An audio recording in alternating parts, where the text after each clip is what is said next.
Good morning, everybody. Hey, welcome to this Friday, the last Friday of September, or last Friday of the quarter, as we get ready to head into the fourth quarter of the year. Hey, I hope everybody survived the hurricane and tropical storm all right, and glad you're with us today as we get ready to talk to Dave here in just a few moments. Before we do that, though, let's not forget that in this world we live in, there are so many things that are out of our control, like what happens in Washington. What happens with the storm that came through, right? That's out of our control. But you can take control of your investment portfolio by knowing the amount of risk you have and making sure that it truly lines up with the amount of risk you should have in your portfolio based on your current circumstances. Give us a call at 863-382-0037 to schedule your core retirement analysis. Hey, with that, we're going to have Dave join us next. 5.7 Light FM, that'd be Springfield there.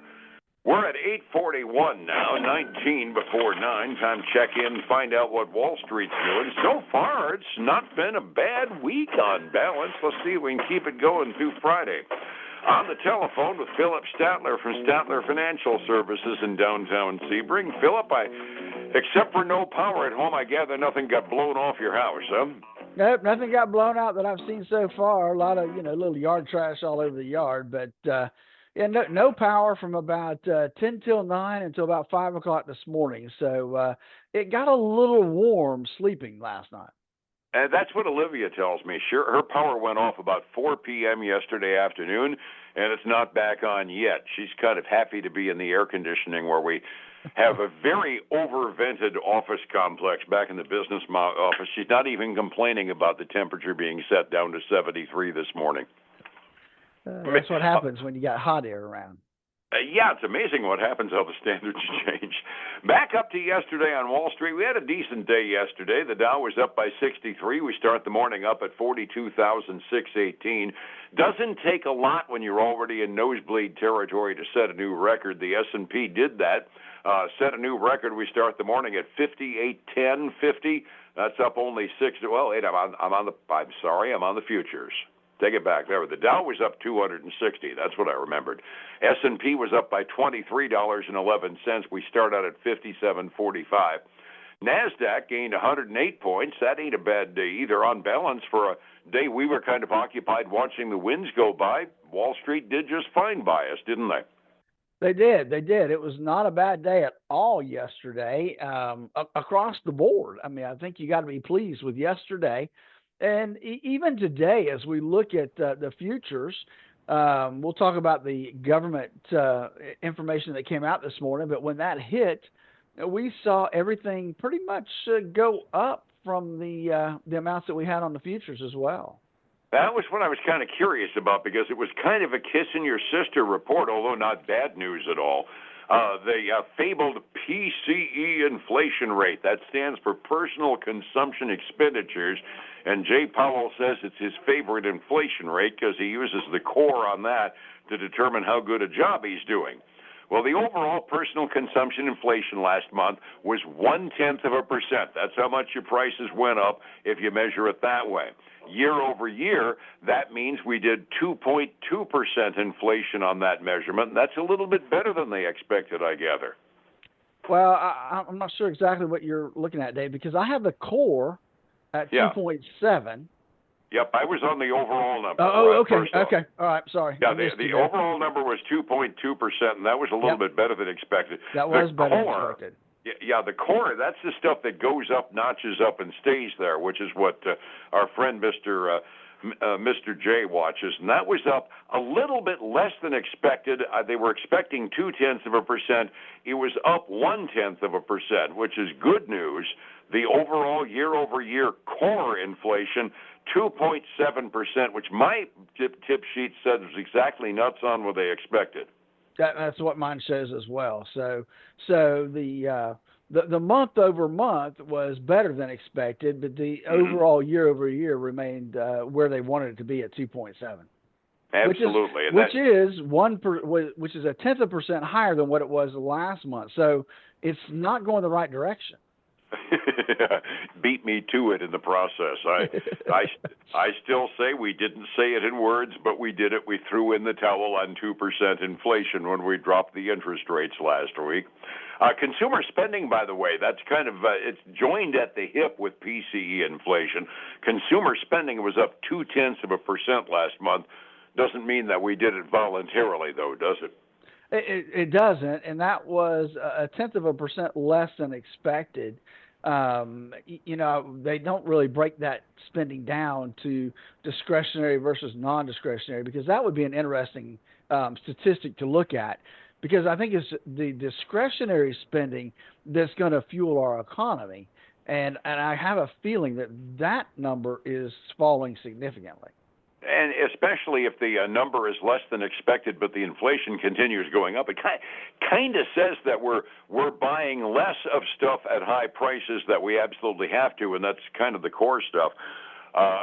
That's not good news for continued growth in the economy, even though we were pleasantly surprised by the gross domestic product number, right? Well, that's right. It's not, and we would like to. We still want to see inflation down. I mean, even if the core got down to 2.5% on the PCE, but I could see the Fed starting to give up 2% if we were at 2.5%. But at 2.7, you might as well say you're close to 3. Yep, and I'm sorry, I'm saying they threw in the towel. Speaking of the towel.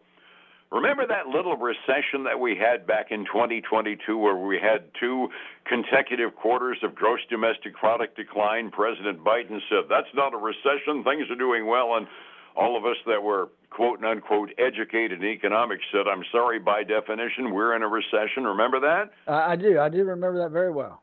Yeah, we weren't. Oh, we weren't, of course not. Yeah, 2 years hence, the Bureau of Economic Analysis has revised the second quarter of 2022, and instead of falling by 0.6%, the gross domestic product really went up by 0.3% in that quarter. 2 years hence, they've decided, no, we didn't even meet the book definition of a recession. So all of us that were saying, wait a minute, guys, look at the definition, we were all full of beans anyway. Can't imagine why that would happen during an election year, can you? Yeah, I'm just thinking that just maybe that's a political move and the election ploy. Because let's face it, the numbers were the numbers, and you can't come around 2 years later and say, oh, well, no, we were wrong. You cynic, you. Yeah, come on now. That's. I get a kick on it. 2 years later, they devised it right in the middle of a presidential race. So, no, people, we didn't have a recession in 2022. You can take that to the bank until a Republican takes over. Am I almost as cynical as you? Yeah, almost today. Almost, yeah. By the way, Mr. Powell has some backing from his predecessors at the Federal Reserve. 2 of his peers have both said they thought the U.S. would avoid a recession with a soft landing. Now, both Treasury Secretary Janet Yellen, who kind of like that 2-year-old revision on the GDP as a vested interest, she's in the administration, but the one that came before her, Ben Bernanke as well, both have offered more details on their view. They say the last mile of inflation progress really does indicate a soft landing is imminent, and they both think Jay Powell's doing a pretty darn good job. I'm not sure I'm going to take Treasury Secretary Yellen to the bank because she's got a vested interest, but if Bernanke says it, he did a pretty good job getting us through the last crisis we had. I'll take his words to the bank a little bit, won't you? Well, it does make you feel a little better that there's more eyes watching, and some of these guys that have been there before are saying, hey, look, maybe this was the right call. But the proof's in the pudding. We got to wait till we get through this to determine if we really hit a soft landing or not. Thank you. Yeah, 2.7% core inflation. And we're saying all along we want to. We aren't through it quite yet, are we? We're definitely not. So that's kind of the extent of my tidbit list this morning. Have you tidbits that I'm hearing out in the community? Your postage rates are going up. Of course they are. Yeah, you want inflation. The U.S. Postal Service said yesterday they want stamp prices to rise 5 times in the next 3 years. We don't just want one postage rate increase. We want 5 postage rate increases in the next 3 years. Is that core or is that overall personal consumption? Yeah, I don't know, man. That's a lot. That's a lot of rate increase. Before you know it, we're going to be paying over $1 just to mail a letter. It could get that way. Other tech news down the line. We haven't talked about Facebook that much lately, but Meta's CEO Mark Zuckerberg did a release yesterday, showed him with a picture of their new smart glasses. Can't let Google alone to do this by itself or Apple alone to do it by themselves. Meta's got a new set of smart glasses out that they're saying is going to be the Apple eye goggles killer. So I wonder what's going to happen with that. My first reaction to the picture was Zuckerberg should not model his own apparel. Well, this is definitely true. This is definitely true. Hey, as we look at where we are, I did misspeak before we got on the radio, Dave. We do have one. I do have one earnings report. Costco reported their fourth quarter, and they missed gross revenue expectations by about $270 million. So pocket change. Yeah, pocket change for them, but they blamed it on hurting. The consumer is not buying pricier items. They're backing off of that, and they falling gasoline prices, which I guess people don't really. If prices are down across the board, they're not worried about saving that extra 10 cent or 15 cent by going to Costco. So I guess that may be relieving them a little bit. They have improved a little bit the last 10 minutes. They are down about 3/4 of a point right now. It was kind of interesting. I've noticed as we went through this last earnings season, by and large, premium-priced retail is doing better than I expected given the economic situation. Costco is kind of saying the same thing. Gas prices are down. People waste a little bit more money on the high-priced stuff. Exactly. So, they don't want to wait in that long line, which sometimes I don't blame them.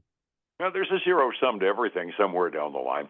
Resetting the table, it was a good day on Wall Street yesterday. The Dow was actually 0.6% to the good. That was our biggest gainer, and that doesn't happen very often. 45 minutes before we open, what are we looking at this morning, sir? Hey, we got some green ink this morning. It hasn't budged much, though, since we went on the air. There we go. Updated. It has budged quite a bit, actually. Let me rephrase that. We've got the Dow up a little over 1/4 point. That's $108. The S&P 500 is up a little less than 1/4%, and the NASDAQ 100 is up a little less than 1/4% as well.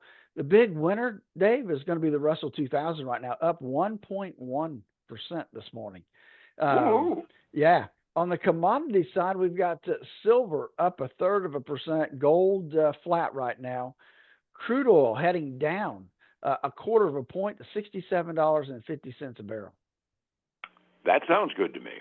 Yeah. Overseas is party time in China. Those stimulus measures taken by the government have really had an impact. Both Chinese mainland markets were up big time. One of the two indexes was up 6.7% at the close this morning. The other up 2.8% at the close. That dragged Hong Kong up by 3.5%. Rest of the indexes in the Asian Rim barely even mattered after those increases. On balance, anybody invested in Asia probably made some money last night. Over in Europe, they're looking at Asia and us as their primary trading partners, and by and large, European indexes are also in green ink this morning, up almost 0.5% halfway through their trading day. Getting my finances together that someday I might even be able to retire, that takes a plan. How do I find you to get a plan in place, Phillip? Then give us a call at 863-382-0037 to schedule their core retirement analysis. And then join us this weekend for the Statler Financial Radio Show, 6 a.m. and noon on Saturday, 10 a.m. Sunday morning on Highlands News Talk, 7:30 a.m. and 95.3 FM.